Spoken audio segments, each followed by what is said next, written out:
Morning দোস্ত, good morning good morning বন্ধুরা। দেখো, আমার ভাই বাড়িতে দেখানোর মতো কিছু নেই, না আমার ফ্যামিলি, না বাবা মা, না ভাই বোন, কেউ নেই ভাই, কেউ নেই। পুরো একা একা পৃথিবীতে, পুরো একাই আছি এখন বর্তমানে।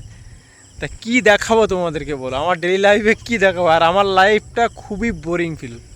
না খাওয়া দাওয়ার কোনো সিস্টেম নেই, না ঘুমানোর কোনো টাইম টেবিল নেই, না ঘুম থেকে ওঠার কোনো টাইম টেবিল নেই, কোনো ডিসিপ্লিন নেই। ইচ্ছা খুশি মতন চলছি, ইচ্ছা খুশি মতন সব কিছু। তা আমার বাড়ির পাশে, মানে আমার বাড়ি থেকে যেতে রাস্তায় খুব সুন্দর একটা জায়গা, দেখো কত সুন্দর পাখি উঠছে এবং কত সুন্দর জলাকার। তা ভাবছি তোমাদের কিছুই দেখানোই হয় না, শুধু বক বক করে যায়, উল্টো পাল্টা কিছু দেখি যায়। আর তোমরা কেন সাবস্ক্রাইব করবে আর কেন আমার সাথে আমার ভিডিও দেখবে, সেটাই তো বড়ো কথা। চলো একটু হেঁটে ওদিকে দেখায়। এবার এখান থেকে বাড়ি যাব, আর একটু দেখি কি দেখানো যায়, দেখি এই ভেড়িতে যে কিছু আছে কিনা দেখানোর মতো তোমাদের। নোংরা পচা খাল, আর ওদিকে নিউ টাউনের বিল্ডিংগুলো দেখা যাচ্ছে, আর তার এই পাশে এত সুন্দর একটা পরিবেশ। দেখো, দূরে যেতে পারলে আরও ভালো কিছু দেখাতে পারতাম। মানে ওই যদি দূরে যাওয়া যায়, দেখো বড় বড় বক ছিল, যে ওই বক বলে না, পানকৌড়ি, এসবগুলো দেখা যাবে। কিন্তু দূরে গিয়ে এই রাস্তায় ভাই স্নেক থাকতে পারে, খুব একটা সুবিধার রাস্তা না। ঠিক আছে, ঘাসগুলো বড়ো বড়ো হয়ে গেছে না, যাওয়াটা রিক্স। বর্ষা ভিজে ভিজে গেছে রাস্তাগুলো, বেশ সুন্দর।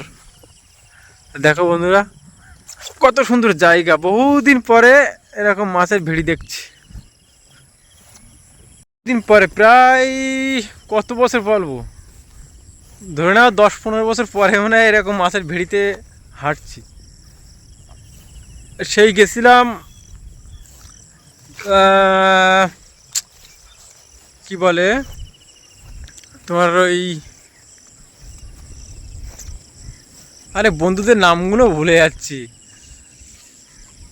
আরে কি নাম, ও বাচ্চু বন্ধুর বাড়িতে গেছিলাম, তাই এত সুন্দর জলখাত দেখেছিলাম। আর তাই ছাড়া আর এই এতদিন পরে দেখছি। তো এই ভেড়ি দিয়ে সোজা আর একটু যাওয়া যাবে, চলো যাই দেখি কি দেখা যায় দেখি। বন্ধুরা, মানে কিছু তো দেখানোর, কিছু তোমাদের আমি দেখাবো কি বলো, কিচ্ছু দেখানোর মতো কিছু নেই। এইসব ছাড়া আমার আর কি দেখাবো বলো, আমার দামি গাড়ি নেই, কোনো দামি কিছু যে তোমাদের দেখাবো। এমন গরিব ইউটিউবারের পাল্লায় পড়েছো, এইসব ভুংভাং দেখতে হচ্ছে, তাই তো? আর দেখো, যদি কোনো দিন ভগবান সময় দেয়, দিন দেয়, হয়তো ভালো কিছু তোমাদের দেখাতে পারবো। সেই আশায় তোমরাও বসে থাকো, আর সেই আশায় আমু ভাবি কবে তোমাদেরকে ভালো কিছু দেখাতে পারবো। ঠিক আছে, তত দূরে মানে বকগুলো উড়ে উড়ে চলে যাচ্ছে। বেশ অনেকটা দূরে চলে এসেছি, দেখো ওই আমার বাইক ওখানে রেখে এসেছি, আর চলে এসেছি একদম জলাকারের ভেতরে। ওখানে অনেকগুলো বক বসে আছে, এই যে সুন্দর এই জায়গাটায়, খুব দারুণ লাগছে না? আর এই যে বিল্ডিংগুলো দেখতে পাচ্ছ, এগুলো খুব সম্ভবত, আচ্ছা, ওই প্যানাশিয়া বিল্ডিংগুলো আমার বন্ধুর বাড়ির পাশে, মোহন্ত বন্ধুর বাড়ির পাশের বিল্ডিং এগুলো। আর আর তেমন কিছু দেখা যাচ্ছে না এখান থেকে। বন্ধুরা, বেশ অনেক সময় এখানে কাটালাম, ভালোই লাগলো। তোমরা আসবে সকালবেলা একটু এরকম মনোরম পরিবেশে এবং শান্ত পরিবেশে এসে একটু বসবে, একটু ওই খালি পায়ে হাঁটতে পারলে সবচেয়ে বেটার হয়। কুয়াশা যে ঘাসের ওপরে থাকে, আর দুবলু ঘাসের ওপরে হাঁটা নাকি খুবই ভালো, আমি জানি না, আমি শুনেছি। তা ভালো, তো এখানে তো হাঁটার সে পরিবেশ নেই, আর আমি বাড়ির কাছাকাছি না, অনেকটা দূর, এখনও বাইক চালিয়ে যেতে হবে। তা এখন তো আর খালি পায়ে এখানে হাঁটা যাবে না, কাদা কাদা হয়ে যাবে, বাইক চালাতে পারবো না।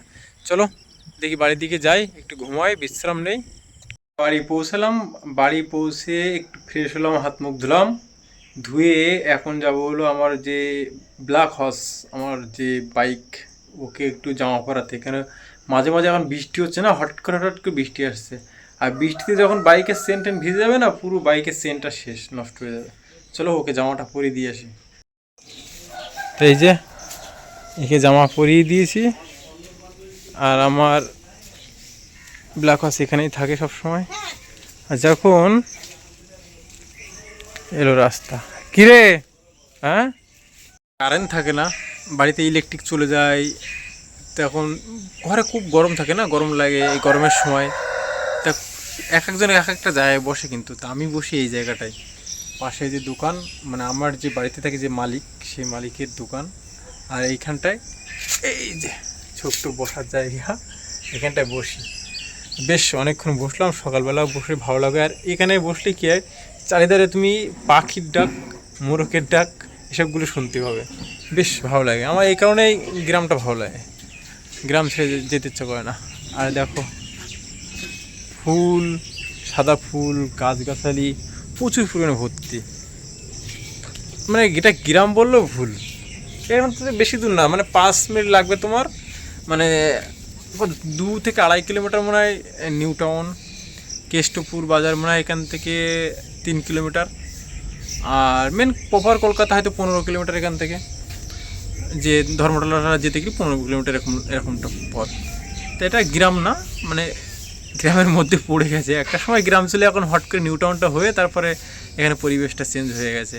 নিউ টাউন যখন ছিল না তখন এই সাইডটা পুরো মানে কানা ছিল পুরো, মানে মাঠ ছিল না, একটা সময় পুরো মাঠ ছিল। নিউ টাউনটা হওয়ার পরে এটা পরিবর্তন হয়ে গেছে।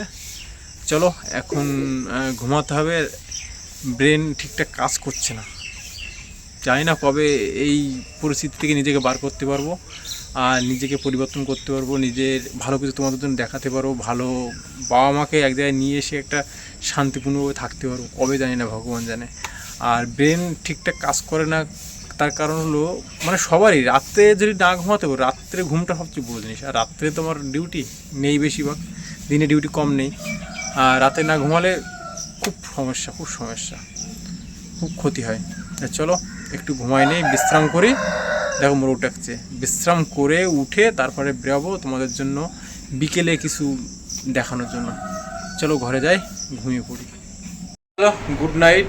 এটাই জীবনের এখন বর্তমানে পরিস্থিতি, এটাই তোমাদেরকে দেখাচ্ছি। চলো কেমন লাগলো আমার এই জীবনটার দিনগুলোর একটা ছোট্ট অংশ, কিছু মুহূর্ত তোমাদের তুলে ধরলাম। চলো বাই, লাভ ইউ অল, দেখা হচ্ছে যদি পারি সন্ধেবেলা, বাই।